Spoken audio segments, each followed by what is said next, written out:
Hello and welcome to Simply Nico. My name is Nico Giovanni Romero, or simply Nico. A lot of fun stuff going on over here. I just celebrated my 28th birthday, and I happen to be diving into an industry that I am super excited about. This vlog is going to be where I share what I'm learning as I'm learning it. However, I figured it would be worthwhile to start with who I am, what I'm about. That way you can have full confidence whether you'd like to do business with me. On that note, let's get started.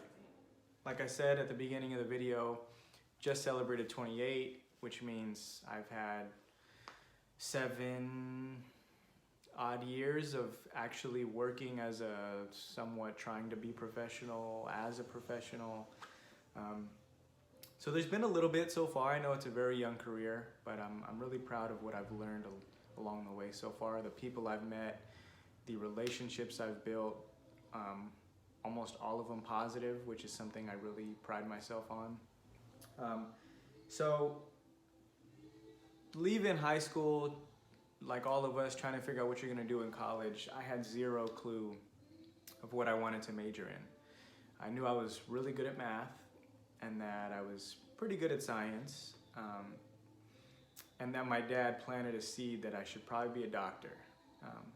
So I figured bioengineering at the University of California, Riverside, or UCR as we call it, would be a good fit to go forward with. So dove in.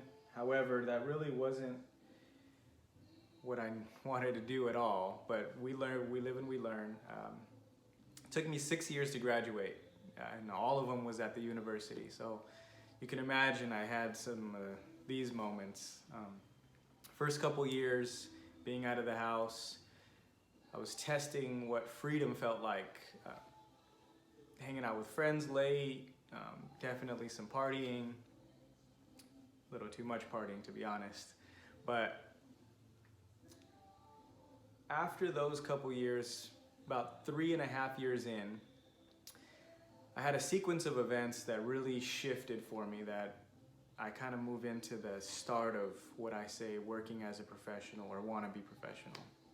So I visited my counselor as I was having a conversation with her, and we figured out together that it was just my pride and my ego that was keeping me in the bioengineering major, that I wanted to finish, that I was refusing to be one of the statistics that switches majors at least once before they graduate. I let go of that pride and I said, you know what? I'm only in this major because of that. I'm gonna figure out what's more suitable for me. So that next quarter, I took 2 intro to econ classes. And at the same time, I met with the head coach of the time for the men's basketball team over at UCR. After that quarter, I switched to business economics and I started volunteering as a student manager for the men's basketball team.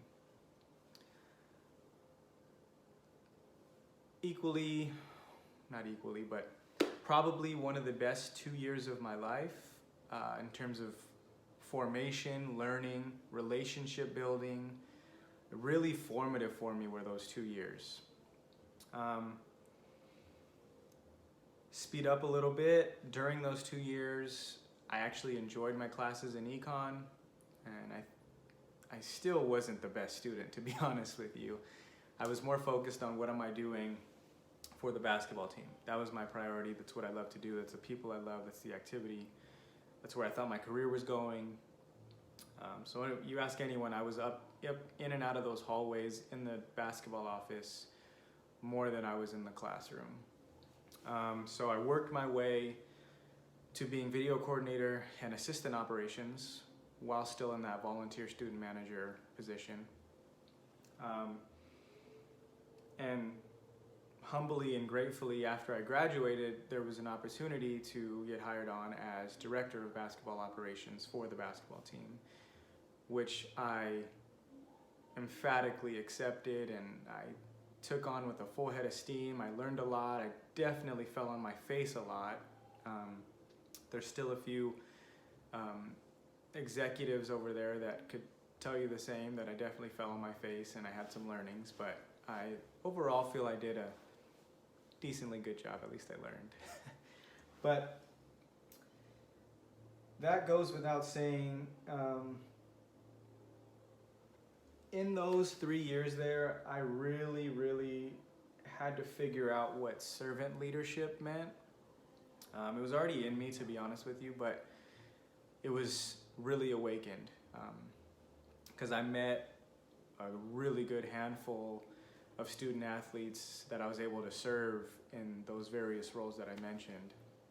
And you can ask them, but from my belief, the only reason why any of them respected me at all, whether it was as a student manager, video coordinator, assistant ops, or when I got to the peak of my collegiate basketball career of director of ops, it's because I practiced servant leadership and I really cared for their well-being more than my own. I of course I have my own ambitions of where I want to go in my career, but my goal was to be the best version of that current role I was in and serve them the best that I could to make sure that they could excel, that they could be successful in what they were trying to achieve. And please, if you happen to run into any one of them, ask them. And if they tell you otherwise, well, tell me, and I'd love to learn and grow from their perspective. But I really do believe that's why. And the other reason why I was even successful in any kind of bit was the fact that I had to work with the different departments in the athletic department. Compliance, business admin, academics, so on and so forth. And you could kind of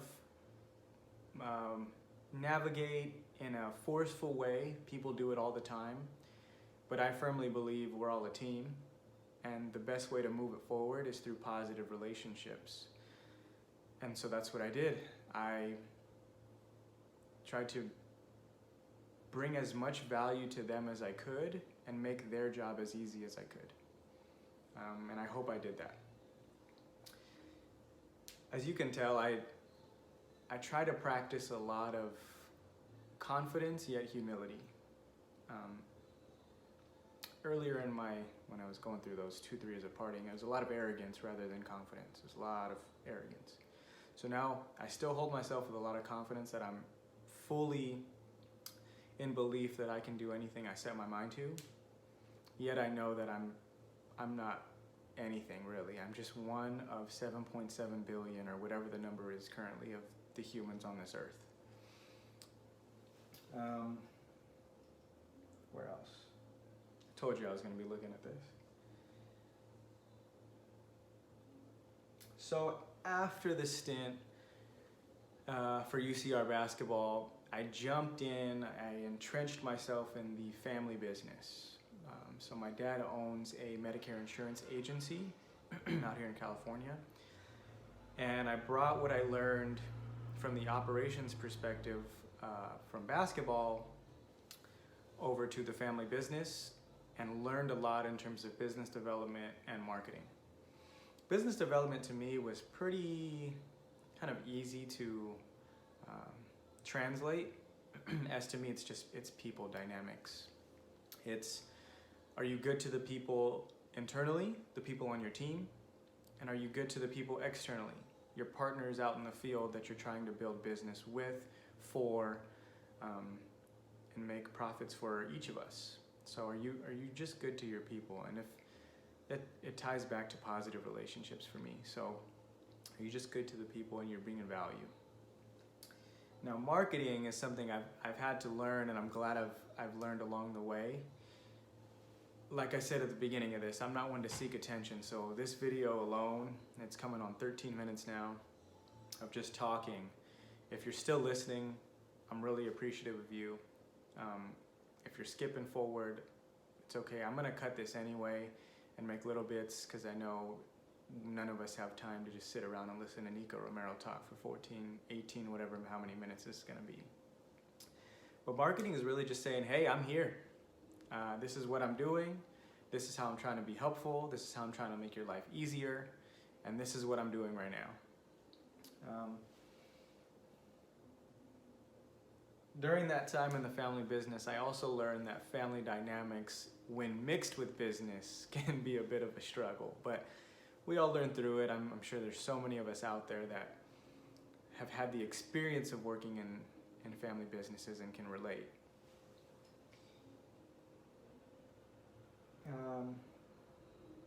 Last but not least, in those two industries that I worked in, so collegiate athletics and health insurance, as well as healthcare,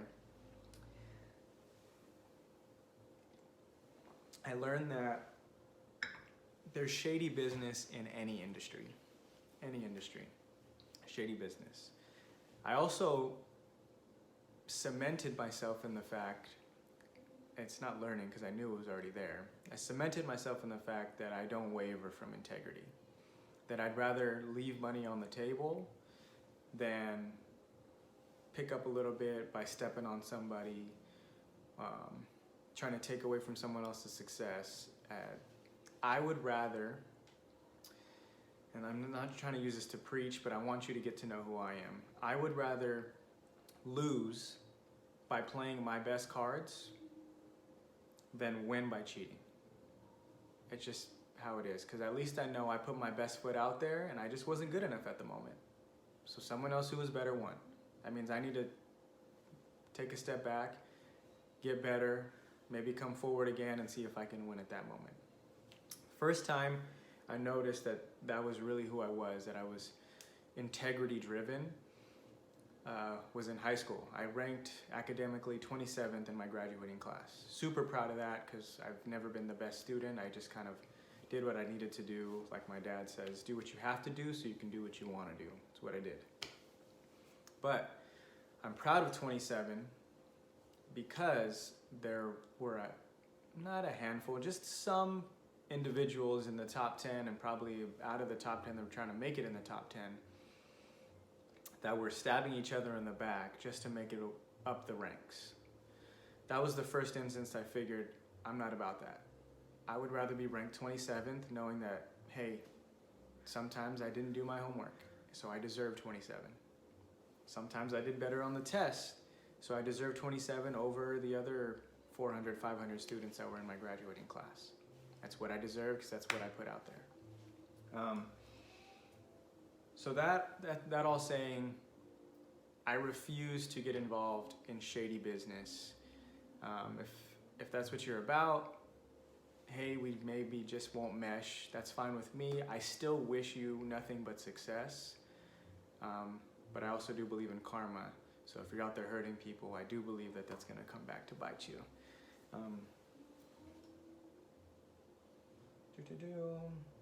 And so we're wrapping up here. Thank you for being here for about 17 minutes now.